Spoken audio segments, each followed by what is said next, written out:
व्हैशीला आणि रुपालीच्या बहिणीची म्हणजे त्या कीर्तीची सोयरीक झाली म्हण. खरं आहे का हे?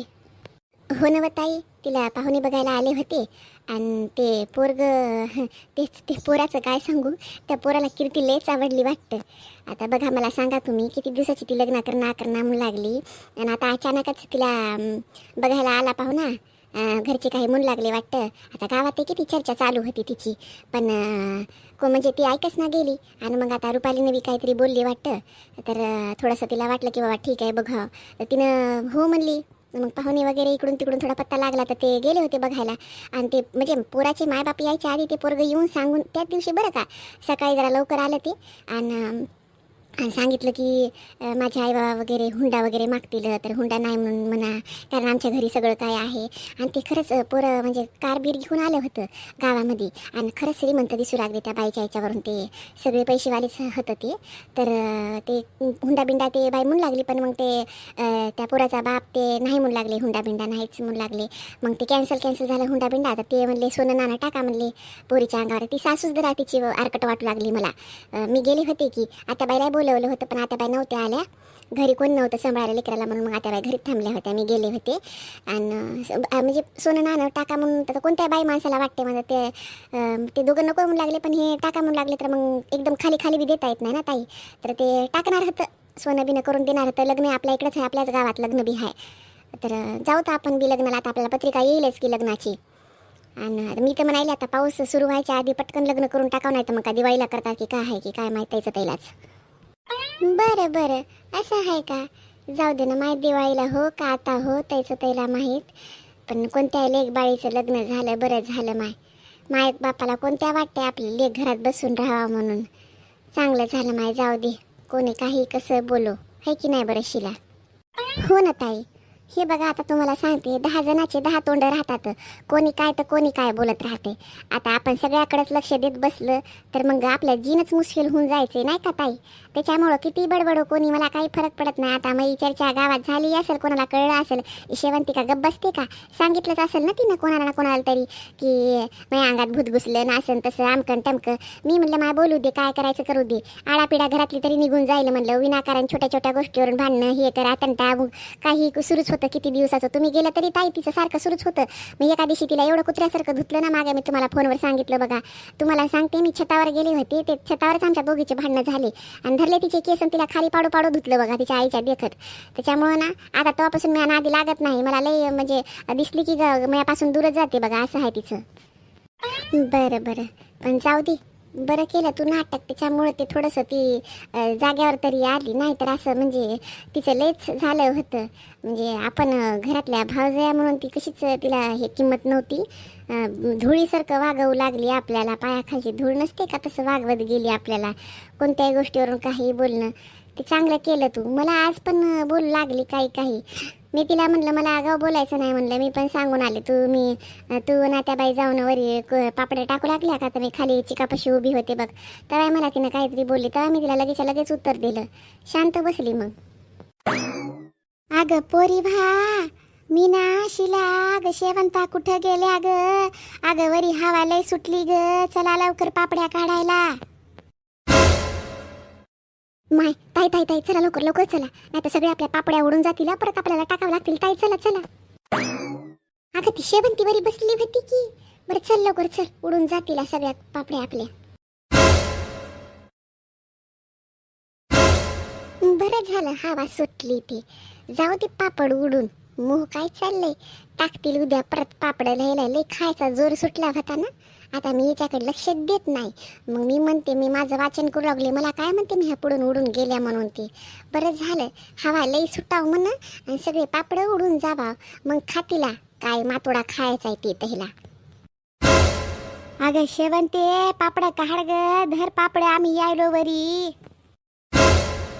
पडली तर पडली खाली पापड, मी धरणारच नाही, तू काही बी कर. शेवंते, अगं शेवंते गधडे, एवढे पापड खाली पडले ग, इथं बसली भतीस की तोंडवरी करून. घरातले कोणते काम व्हायना तू ह्यान, म्हणून तुला वरी बसवलं होतं ग. अगं तुला कसं कळना झाले शेवंते. पापड खायचं होतं ना. तू खाली पडेपर्यंत तू काय केलं शीत तोंडवरी करून? हा अगं तुला लाज कशी वाटना झाली ग? हा इथं तुला डोळ्यात काय गेलं होतं की काय? हा कामून असं केलंस तू? पापड कामून खाली पडू दिले? तुला बसवलं होतं की वरी? हा सावलीत येऊन हवेला बसली होतीस, घरातले कोणते कामं करणार गेली होतीस म्हणून तुला म्हणलं होतं तू वरी जाऊन बस, आणि तू असा तमाशा केला. शेवंते मीच मारू का तुझ्या थोबाडीमध्ये आता 2 चापटा? हा आई आई मी वाचन करू लागले आणि मी बघितलंच नाही ते एकदम हवा आली आणि केव्हा पडल्या ते पापड्या. मला माहीतच नाही खरंच आई. मला कळलं नाहीये. मी पडू दिल्या असत्या का सांग बरं? मला बी खायच्यात ना पापड्या. म्हणून मग मी म्हणलं ना आई मी वरी लक्ष देते, म्हणून मला माहीतच नाही आई केव्हा पडल्या ते. आई अगं अगं अगं खोटारड्या अवलादीचे किती खोटं बोलतीस. अगं कसे नखरे भरलेत ग तुझ्या अंगामध्ये. तुला खरंच माहित नाही का पापड उडून गेलेत म्हणून ते? कोणता MBBSचा अभ्यास करू लागलीस का कोणता चंद्रावर जायचा अभ्यास करू लागलीस? ते एवढी मग्न झाली होतीस अभ्यासामध्ये. एवढे पापड पडेपर्यंत तुझ्या लक्षात नाही आलं? कुत्रे गदडे तुला लाज कशी वाटना झाली ग खोटं बोलताना तू? आई आई जाऊ द्या ते पापड तशी कापडात पडले तसे धरूता घेऊता. जेवढे चांगले आहेत तेवढे घेऊता, नाही तर मग बाकीचे टाकता येतील थोडेफार. एवढं जाऊ द्या. तर काय बोलता? जाऊ दे, भांडणं कशाला उगं विनाकारण. कसं जाऊ दे ताई? किती नाटकं करायचे व? अगं जाऊ दे ना शिला, कशाला उगं विनाकारणचं भांडण. पापड तर उडून गेले तर हात खाली जेवढे चांगले चांगले होतं ते भरता येतात. तिला कुठं द्यायचे होते आपल्याला पापड? ती कुठं घरी घेऊन जाणार होते आपल्याला? पुरतीला नाही पुरलं तर जराशा टाकून घेता मग, हे की नाही? आता हाय की ऊन बिन पडायले की आभाळ येते, मात्र काय व्हायले टाकून घेता येते. विनाकारण भांडण करत बसू नको, जाऊ दे आता. पण ताई तुम्ही कसं शांत बसा म्हणायल्यावर? कसं शांत बसाव? एवढ्याले पापड उडून गेले तर, आणि ती बराबर ती मुद्दामून करायली सगळं काही माहित आहे की. आता आपल्यालाच करायचं काम आहे ना, ती कुठं करून देणार आहे? समजा करायचं काम पडलं तरी पण. जाऊ दे तू शांत बस. ए आई खोटारड्या अवलादीचे हे शब्द वापरू नको बघ माझ्यासाठी. अवलाद तूच हाव मी, तू कुठे आहेस की काय? डोळ्यात काय गेलं नासन तसं बोलायला तुला तरी शोभतंय का? आता गेले तर असतील म्हणानं पापड, एवढं काय तमाशा करायची गरज आहे ग? आता मी वाचन करू लागले ना, चंद्रावर जायचं करू लागले ना, MBBSचा BSचा करू लागले. जर असं माणूस कोणतं वाचन करू लागलं तर का ते याचाच करते की काय? इतकं बोलून दाखवायलीस ते तू दोन्ही भावजयाच्या देखत म्हया. पापड तर उडून गेलेत ना, सोनं नाणं तर गेलं नाही ना. तू एवढं काय बोलायला लागलंय तुला? फड जेव्हा बघितलं तेव्हा बघितलं बोलत राहायलीस. मला राहू की नको त्या घरामध्ये सांग का? वरून जीव देऊ मी? माय मोहच नशीब खराब म्हणावं लागतं ये. अशा पोरीला मी जन्म घातला.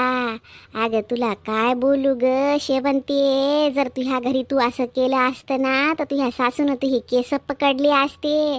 ले नखरे करायलीस तू. थांब तुझ्या नवऱ्याला फोन करते मी आता.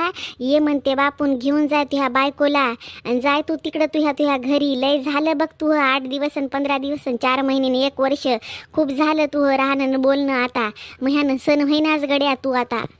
आई जाऊ द्या, टाकता येतील उद्या बिद्या जराशे पापड. आज टाकते मी तांदूळ वगैरे रात्री भिजत टाकायला, नाही का? काय बोलू ग मी तुला? तुमच्यामुळे तर सगळ्या घरात खेळ झालाय. माझ्या माईचं मोह नाते लय चांगलं होतं. ऐ खबरदार जर आता बोललीस तर तू खूप झालं बघ. तू त्या तोंडाला कुलूप लाव आता. एक शब्द बोललीस ना तर तो चिपोटा धरूनच मारते बघ तुला. आता लय झालं. तुझी माय हाय मी, लक्षात ठेव. समजलं ना? मोल करीन घरातल्या समजू नको तुझ्या वहिनीला तू. लय झालं तुझं. बोला ना बोला, काय काय बोलायचं काय काय म्हणायचं ते तुम्हीच म्हणा. माझ्या तोंडाला मी कुलूप करते. त्या नशीब खराब आहे ना, नवरा तिकडे जाऊन बसलाय. माझ्यापेक्षा त्या पापडाची जास्त किंमत आहे. माणसाची काही किंमत राहिली नाही तुम्हाला. तुम्ही तिघी येऊन मला भांडायल्या. एकटीनं काय करावं? लय झालं तुमचं आता. मला बोलू नका कोणी, मी राहत नाही आता. लय झालं. ह्याच प्रेमामुळं बिघडली ग ही, ह्याच लाडामुळं बिघडली, लय माजून गेली गधडी. नाटकं करते, जातो जातो म्हणते, जायचं ना झाली. आता हिच्या नवऱ्याला फोन करून मी सांगते, ये बापू म्हणते घेऊन जायते ह्या बायकोला. लय झालं घरात छोट्या छोट्या गोष्टीवरून भांडणं करणं, छोट्या छोट्या गोष्टीवरून वादविवाद करणं. लय झालं कारनामे हिचे लय बघितलेत मी. उगं एखाद दिवशी खाण्यामध्ये काही औषध बिवषध टाकून द्यायची भय बिंदी माकाची पोरगी झाली ही. मला लय भेव वाटायला हिला हिच्या घरी पाठवते बापा. आई जाऊ द्या. ताई बघ ना किती सुंदर साड्या आहेत ग. हो छान आहेत, पण थांब थोडंसं, ते नाही आलेत अजून, ते आल्याच्या नंतर बघता येतात. थांब ताई, मी का साड्या घेते की काय? हा आता का डोळे का बंद करून बसू की काय? एवढे छान पुतळ्याला साड्या लावल्यात ते मी म्हणाले किती सुंदर दिसायला, तर तू म्हणते थांब. आता मी का त्याला घेऊ लागले की काय? अगं रुपाली, तसं माझं म्हणणं नाही ग. उगच कशाला एवढं उतावीळ व्हायचं? हां चांगलं वाटते का ते आले एकदमच तर आपण एवढं असं बोलू लागलो? बरं वाटत नाही म्हणून म्हणलं ग तुला, बाकी काही नाही. डोळे कशाला बंद करून बघते? असंच बघ की साड्या मला पण फार आवडल्या, पण मला असं योग्य वाटत नाही आहे ग. त्यांच्या माघाऱ्या म्हणजे त्यांच्या घरच्यांच्या माघाऱ्या आपण साड्या जाऊन घ्यायचं आणि सांगायचं की आपणच घेतल्या म्हणून. आता तुझे भाऊजी खूप चांगल्या म्हणजे विचारांचे आहेत आणि समजदार पण आहेत, पण शेवटी मला थोडंसं नकोच वाटायला लागले ग. आता येऊन एवढं असं माझ्या मनामध्ये ना एवढं असं म्हणजे धक व्हायला लागले, भीती वाटायला लागले की नको, आपण हे चुकीचं तर करत नाही ना, विनाकारण कशाला ग. ते त्यांना तेवढं काय लक्षात येते, घरच्यांना जर कळलं ना की आपण त्यांच्या माघाऱ्या साड्या वेड्या जाऊन घेतल्या म्हणून, तर कसं म्हणजे तू समजू शकतेस ना माझ्या मनात काय होत असेल ते. नको वाटते बघ मला. ताई धन्य ग धन्य, तुला खरंच, तुला काय बोलू तेच कळत नाही मला. कधी कधी तुझ्यासारखा नवरा भेटण्यासाठी नशीब बी लागते माहिती आहे का. मला वाटते कधी कधी माझं उशिरा लग्न झालं असतं ना तर मी माझ्या मनानं तरी केलं असतं. माझ्या नवरा मला असा कधी जीव लावत नाही, एवढं कुठं कधी घेऊन जाणं की कधी काही घेऊन देणं असं कधीच नाही माहिती आहे का. नशिबानं काही गोष्टी भेटतात ना त्या त्याला न करायच्या नसतात माहिती आहे का. अगं एवढा कोणाला जीव लावायचा लावते ग? हां लग्न व्हायच्याच आधी एवढा तुला तुझा नवरा जीव लावते तरी पण तुला कळत नाही. तू नको नको म्हणशील ना, मग त्याला पण इंटरेस्ट येणार नाही माहिती आहे का तुझ्यामध्ये. एवढं हे करू नको, जास्त नाही पण एखादे 2 तर घ्यायची, त्याच्या मनासारखं वागायचं थोडंफार तरी. हे बघ रुपाली, तुझी विचारसरणी वेगळी, माझी विचारसरणी वेगळी, पण तू आता एवढं बोलतेस ना तर मग मला पण भीती वाटते, नको वाटते. जाऊ दे, घेता घेता जर आपण काही नाही म्हणलं तर त्यांना पण वाईट वाटायचंय. 1-2 साडी घेणार आहे मी, तू जास्त फोर्स करू नको बघ मला, तुला तर खरं सांगते. आणि तुला जर घे म्हणला ना ते घे म्हणले ना तर नाहीच म्हण सरळ, तुला सरळ सांगते बघ. खूप साड्या आहेत घरामध्ये, उगं परेशान करू नको बघ मला. ठीक आहे ग ताई, ठीक आहे, चल मी नाही घेत, तुझ्या 2 तरी साड्या घे कमीत कमी, मग जाऊ आपण. येतील आता भाऊजी? ठीक आहे, चल बस थोड्या वेळ आता.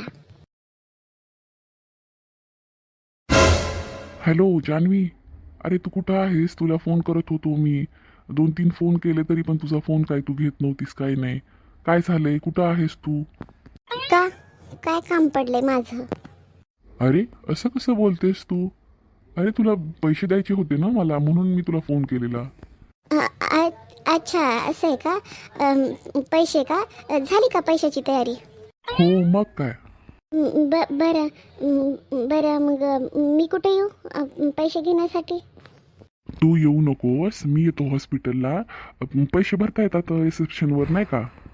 नको नको, एक काम कर, कसं म्हणजे पाहुणे भरपूर आलेत तर मग मी हॉस्पिटलच्या बाहेर येऊन थांबते, मला तू तिथे पैसे दे, मग तू जा. कारण खरं कसं पाहुणे भरपूर आलेत ना, आता ऑपरेशन आलं आहे जवळ, तर त्यामुळं मग जमणार नाही. आणि घरच्यांना पण नको वाटायला ना की मी एवढा पैसा म्हणजे एखाद्या व्यक्तीकडून घेतला, एखाद्या माणसाकडून, एखाद्या पोराकडून घेतला, असं त्याला नको वाटायला. आता मी कसं फ्रेंड सर्कलकडून घेतला असं सांगितले, तर एकदम एवढा पैसा मी तुझ्याकडून घेते तर थोडंसं त्यांना डाऊट येईल ना. आणि कसं तब्येत माझ्या वडिलांची खराब असल्यामुळे आता त्यांना जर असं काही कळलं तर विनाकारण ऑपरेशन होता काही जर झालं तर काय करायचं ना कोणी. त्यामुळे तू काही करू नको, तू फक्त मला हॉस्पिटलच्या बाहेर पैसे दे. माझ्या पप्पाचं एकदा ऑपरेशन झालं ना तर मग मी तुला स्वतःहून त्यांच्याशी भेट घालून देईल नाही का. मग आपण बघू पुढचं काय करायचं काय नाही ते, पण आता सध्या तरी नको हां प्लीज. हां अरे पण एवढी मोठी रक्कम तू एकटी कशी रिसेप्शनवर भरणार? कोण ना कोणतरी पाहिजे ना भरताना. तुझ्यासोबत मी थांबलो असतो तरी पण थोडीच ते आतमध्ये करणार आहे. नाही नाही, माझी बहीण आहे मोठी, भावाला सांगते, माझ्या काका आहेत, माझे काका आहेत, त्यांच्यासोबत जाते ना, आणि तिकडून रशीद भेटते ना, ते तर पेपर भेटतो की झाली तुमची पेमेंट अमाऊंट म्हणून. असं थोडीच खोटे एवढ्या मोठ्या हॉस्पिटलमध्ये कोणी बोलणार आहे नाही का. तर एकदा झालं ना मग भेट घालून देते ना. प्लीज ना प्लीज, आता ऐक ना माझं एवढं. बरं ओके ठीक आहे माझी माय, देतो तुला पैसे. हॉस्पिटलच्या बाहेर ये, बाहेर उभी राह, मी निघत आहे घरून, ठीक आहे. ओके, थँक्यू सो मच जानू. हां चल बस झालं, खूप लाडात येऊ नकोस.